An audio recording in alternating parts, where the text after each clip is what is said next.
제6 허실편을 보실까요? 많은 사람들이 손자병법의 백미는 허실로 보고 있습니다.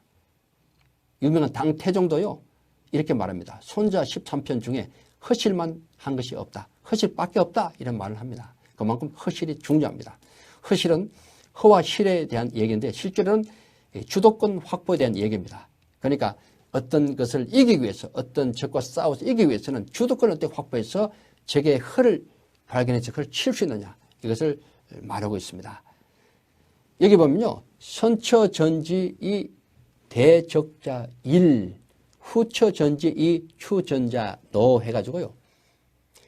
적에게 내가 주도권을 먼저 잡기 위해서는 먼저 전지로 움직이기 위해서 적을 기다려야 된다고 말하고 있습니다. 먼저 움직일 때 나는 편안해진다. 1. 만약에 내가 늦게 전지를 향해서 달려가거나 하면요. 또 그리고 그 전쟁을 추구하고자 하면 내가 피곤하게 된다. 그래서 손자는 특별하게 일과 노를 대비시켜가면서 내가 편안해야지. 내가 피곤해서 지쳐버리면 전쟁은 할 수 없다고 강조하고 있습니다. 회사 일도 마찬가지죠. 열심을 한다 해서 내가 지쳐가지고 그냥 정신과 몸이 다 번아웃 돼버리면, 녹초가 돼버리면 사실은 일의 성과는 없습니다. 그래서 모든 군의 지휘관들 또 CEO 여러분들은 부하 직원들이 너무 지치지 않도록 하는 것도 매우 중요합니다. 그래서 손자는 먼저 움직일 때 내가 편안해지고 뒤에 따라가면 내가 항상 피곤하다는 것입니다. 그것도 중요한 하나의 교훈이 되겠죠. 항상 일을 주도적으로 먼저 하게 되면 내가 사실 편안합니다. 먼저 생각하고 미리 기획해서 미리 움직이면 내가 편안해집니다. 그러나 늦게 생각하고 뒤미처 깨닫지 못해가 나중에 알아서 뛰어다니고 하면 내가 피곤한 거죠. 그래서 선전자, 치인이 불치의인이라고 표현하고 있습니다. 잘 싸우는 사람은 적을 내 편으로 내가 끌되 내가 적에 의해서 끌려다니지 않는다 하는 아주 중요한 말을 하고 있습니다. 치인이 불치의인. 어떤 환경, 적, 라이벌과의 관계도 내가 끌어가는 것이지 내가 그들에 의해서 끌려가지 않는다. 얼마나 주도적인 자세입니까? 바로 이것이 중요하다는 것이죠. 그래서요, 내가 전쟁을 하려고 하면은 반드시 할 수 있는 그 이유가 공기소 필구야라고 표현하고 있는데요. 적이 반드시 구하지 않으면 안 될 급소를 내가 치는 것입니다. 그러면요, 전쟁은 하게 돼 있어요. 이 허실에서 말하고 있는 것은 주도적인 것을 말하고 있어요. 어떻게 하면 내가 주도적으로 이 상황을 이끌어 나갈 것인가. 또 다시 얘기하고 있는 것은 내가 싸움을 하지 않으려고 하면은 비록 그 땅에 금을 하나 그어 놓더라도 적이 덤비지 못하는 것은 괴기소지라 내가 어떤 꿍꿍이가 있는 것처럼 보여지게 함으로써 생각을 흐트러지게 만드는 거죠. 이것도 바로 내가 주도적인 자세로 이 전체를 이끌어 나가겠다는 그런 의지입니다. 다시 정리합니다. 내가 공격하고 할 때도 또 내가 공격하지 않고 내가 지키고 싶을 때도 바로 공기소 필구 또 괴기소지 이런 전략으로 나가는 것입니다. 적을 내 멋대로 주문다는 뜻이죠. 형인이 무형이라는 말이 있습니다. 적은 계속 드러나게 만듭니다. 그리고 나는 계속 형체를 감추는 것입니다. 이게 주도권 장악에 참 중요한 것이죠. 적을 드러나게 하는 것.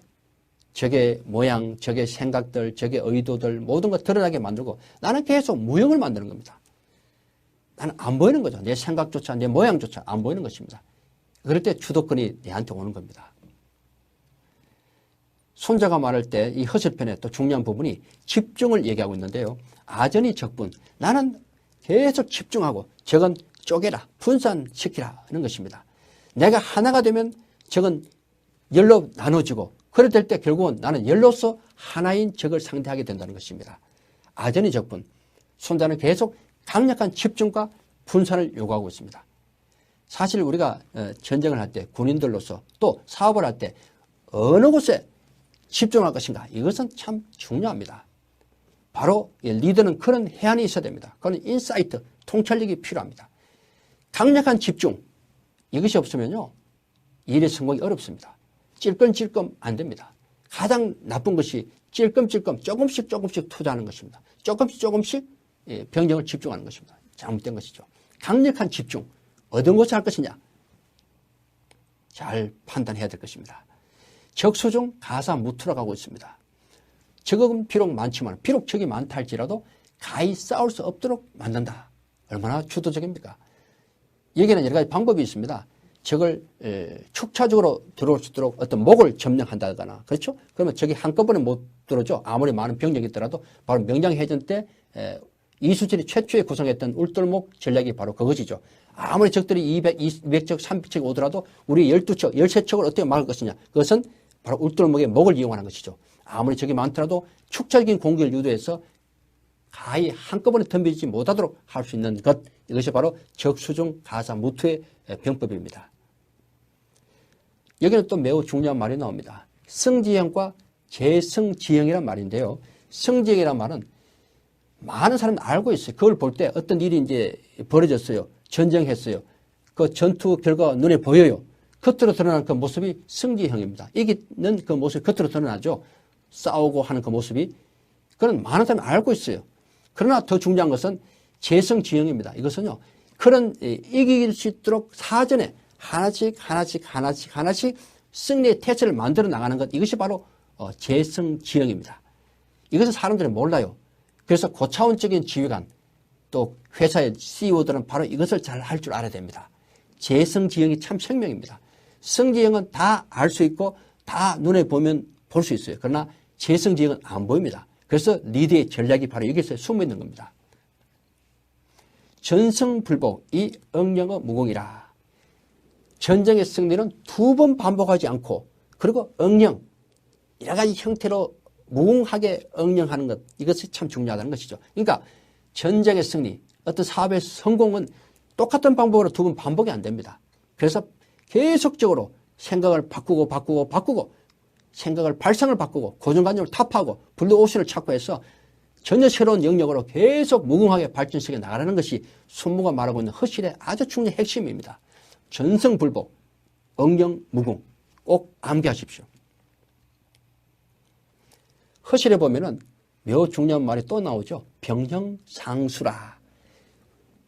부대의 형태는 물을 담는다. 물을 담는다. 물은 어떻습니까? 높은 곳을 피해서 낮은 곳으로 흐릅니다. 군대는 어떻습니까?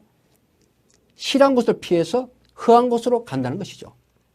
물은 땅의 모양에 따라서 그 물이 흐름이 달라지는 것처럼 이 군대는 적에 따라서 승리의 방법도 달라진다는 것이죠. 그래서 병무상세. 군대는 똑같은 어떤 새가 있지 않다는 것이죠. 새가 계속 바뀌는 거죠. 사기가 높았다가 낮아졌다. 또 부대 형태도 바뀌었다가. 그러니까 부대도 그렇게 군대라는 것은 자꾸 바뀌는 것입니다. 물도 마찬가지입니다. 그래서 이런 변화, 바뀌고 하는 변화에 따라서 승리를 쟁취할 수 있는 그 사람이야말로 손자는 위지신, 신이라고 일컫는 것입니다. 신, 글쎄요. 어쨌든 간에 그 신의 경지까지 이룰 수 있는 것은 물의 형태처럼 군대도 그렇게 변화무쌍한 상황 속에서 승리를 쟁취할 수 있는 그렇게 될 때 신의 경지에 이른다고 말하고 있는 것입니다. 그래서 오행무상승이라고 말하고 있어요. 오행이 있죠. 엄양, 오행. 이것은 서로서로 이기고 서로서로 집니다. 이 말의 교훈이 뭡니까? 그것은요. 영원한 승리도 없고 영원한 패배도 없다는 것을 말하고 있어요. 이 말은요. 우리가 이겼다고 해서 또 성공했다고 해서 자만해서도 안 됩니다. 왜? 또 칠 수 있다는 겁니다. 또 내가 지금 패배했다고 해서 일에 실패했다고 해서 또 좌절해서도 안 됩니다. 왜? 또 성공할 수 있습니다. 계속 승리와 패배, 성공과 실패는 돌고 도는